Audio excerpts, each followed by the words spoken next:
બનાસકાંઠા કાંકરેજ તાલુકાના મુખ્ય મથક શિહોરી ખાતે આવેલ બનાસ નદીના કિનારે શ્રી મહામંડલેશ્વર મહાદેવના મંદિર ખાતે શ્રાવણ વદ અમાસના દિવસે હવન કરવામાં આવ્યો। મળતી માહિતી પ્રમાણે ઉત્તર ગુજરાતના બનાસકાંઠા જિલ્લાના કાંકરેજ તાલુકાના મુખ્ય મથક શિહોરી ખાતે આવેલ બનાસ નદીના કિનારે ઐતિહાસિક પાંડવોના વનવાસ દરમિયાન પૂજા કરવા માટે શિલાન્યાસ કરવામાં આવ્યો હતો, જેનો નવો જીર્ણોદ્ધાર 9/2/1998 ના રોજ કરવામાં આવ્યો હતો। જેમાં સૌથી અગત્યની બાબત વિશે વાત કરીએ તો શ્રી દત્તપુરી મહારાજના જપ તપની તપોભૂમિ માનવામાં આવે છે, જ્યાં 12 જ્યોતિર્લિંગની પૂજા કરવામાં આવે છે, જેમાં હાલમાં મંદિરના પૂજારી લાલપુરી જીવાપુરી ગૌસ્વામી છે। ત્યારે શિવ ભક્તો દ્વારા સૌ પ્રથમ નવીન મંદિર બનાવવા માટે તનમનધનથી મદદ કરવા ગ્રામજનોને જણાવ્યું હતું, જેમાં શિહોરીની 3 પાર્ટીઓ ડાભી દરબાર પરિવાર અને 18 આલમના શ્રદ્ધાળુઓ દ્વારા લાખો રૂપિયાની દાનની સરવાણી વહાવી હતી અને હાલમાં નવીન મંદિરનું નિર્માણ થઈ રહ્યું છે।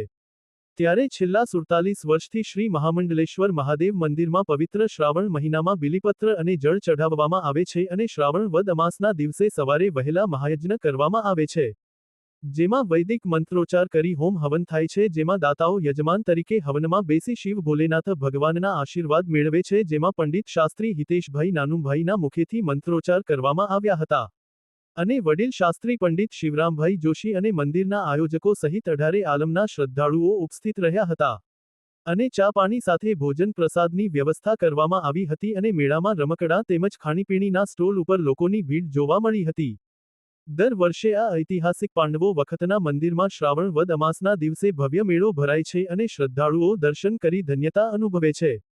શ્રી જોગમાયા અને શ્રી મસાણી મેલડી માતાના મંદિર આવેલા છે, જેમાં શ્રદ્ધાળુઓ માથું ટેકવા જાય છે અને એમની મનોકામનાઓ પૂર્ણ થાય છે। આમ શિહોરી ખાતે આવેલ શ્રી મહામંડલેશ્વર મહાદેવના મંદિરમાં શ્રાવણ માસના અમાસના દિવસે લોકમેળો ભરાય છે। મહાદેવનું આજથી 47 વર્ષ પહેલાં પ્રવીણભાઈ, હું, મેવસિંહ આ બધાએ મળી, એક બચુભાઈ મહારાજ હતા, એમણે બધાએ મળી અને અમે યજ્ઞ ચાલુ કરેલો, અમે 4 જણથી। આજે 47 વર્ષથી આ યજ્ઞ સદંતર ચાલુ છે। તે દિવસે આ મહાદેવ મંદિરની અંદર કોઈ અહીં આવતું નહોતું, જૂની ધર્મશાળા હતી, એના પછીથી આ બધો વિકાસ ચાલુ થયો યજ્ઞ પછીથી, અને પરમાત્માએ બધાના ઉપર દયા કરી, જે તૂટેલી જગ્યા હતી, જે વિખેરાઈ ગયેલી હતું, બધું પરમાત્માએ ભેગું કર્યું, દરેકના મનોરથ પૂર્ણ કર્યા। આ યજ્ઞ સદંતર ભગવાન ચાલુ રાખે એવી પરમાત્મા પાસે પ્રાર્થના કરું છું। બરાબર। મારું નામ છે શિવરામભાઈ શાસ્ત્રી। કેટલું પ્રાચીન મંદિર આવેલું છે? આ પાંડવો વખતનું છે સાહેબ, પાંડવો વખતનું કહેવાય છે અને દત્તપુરી મહારાજની તપની જગ્યાથી આ પ્રબળ થયેલું છે। એના મસ્ત મેન મહંત હતા દત્તપુરી મહારાજ।